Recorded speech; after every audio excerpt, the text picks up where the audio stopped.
जम्मू कश्मीर के lieutenant governor Girish Chandra Murmu दहशत गर्दों के निशाने पर हैं। खुफिया जराये के मुताबिक खबर आ रही है कि हाल ही में मुजफ्फराबाद में हुई दहशतगर्द तंजीमों की मीटिंग में लेफ्टिनेंट गवर्नर को निशाना बनाने की साजिश रची गई है। ब्लॉक डेवलपमेंट काउंसिल के चुनाव में जीते उम्मीदवार भी निशाने पर हैं और बीजेपी के जम्मू कश्मीर के बड़े लीडर की भी जान को खतरा है। लश्कर और हिजब के दहशतगर्दों की हिट लिस्ट में ये तमाम लोग शामिल हैं।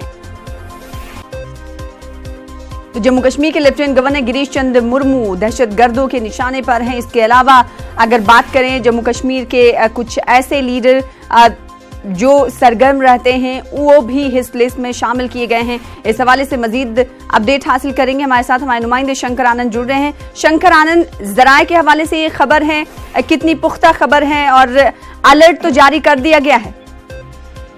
निश्चित तौर पर देखिए, ये काफी गंभीर मसला है।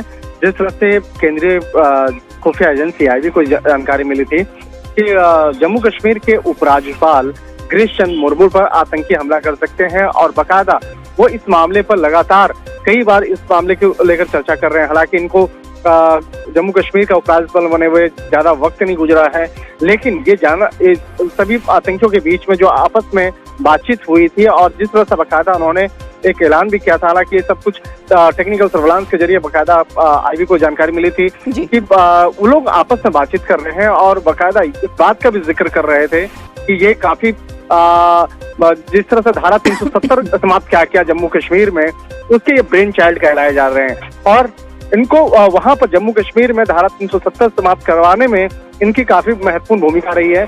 तो ये तमाम जो इनपुट जो मिले थे उसी के आधार पर इनके खिलाफ बाकायदा आतंकी हमला किए जाने की जानकारी मिल रही थी। जहां अब जिस तरह से अब जानकारी मिली है, निश्चित तौर पे इनकी सुरक्षा पहले से और ज्यादा बढ़ाई जा सकती है और इस मामले पर केंद्रीय खुफिया एजेंसी ने कई जांच एजेंसियों को भी इस मामले की जानकारी दी और कहा गया कि इस मामले पर सतर्कता से बाकायदा इस मामले की निगरानी बरतनी चाहिए।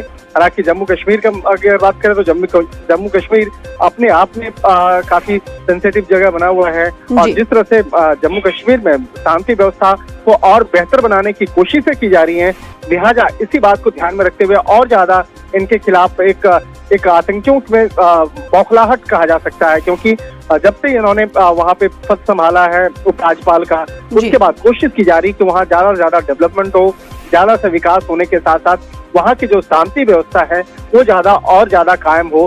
तो ये इनकी पहली प्राथमिकता रही है और जिस तरह से बाकायदा इस मामले में वहाँ के आवाम के लिए कोशिशें की जा रही हैं, तो इसी की वजह से इन आतंकियों में एक बौखलाहट है और उसी बौखलाहट के मद्देनजर वो इनके खिलाफ एक बड़ी आतंकी साजिश को रच रहे हैं। हालांकि जो जिस तरह से इनपुट से भी मिले थे कि जम्मू कश्मीर के उपराज्यपाल के प्रति ये एक आत्मघाती दस्ता भी यहाँ पर हमला करने के फिराक में है, लेकिन निश्चित तौर पे इस मामले की जानकारी मिलने के बाद तमाम जो जांच एजेंसी है और उनकी जो सुरक्षा व्यवस्था है उसको पहले से ज्यादा बेहतर किया जा सकता है। जी, निशाने पर जम्मू कश्मीर के लेफ्टिनेंट गवर्नर, इसी वजह से आपको बता दें कि आईबी की तरफ से अलर्ट जारी किया गया है। अब जम्मू कश्मीर के लेफ्टिनेंट गवर्नर की सिक्योरिटी में इजाफा किया जा सकता है। बेहद शुक्रिया शंकर आनंद हमारे साथ जुड़ने के लिए और तफसीलात फराहम करने के लिए।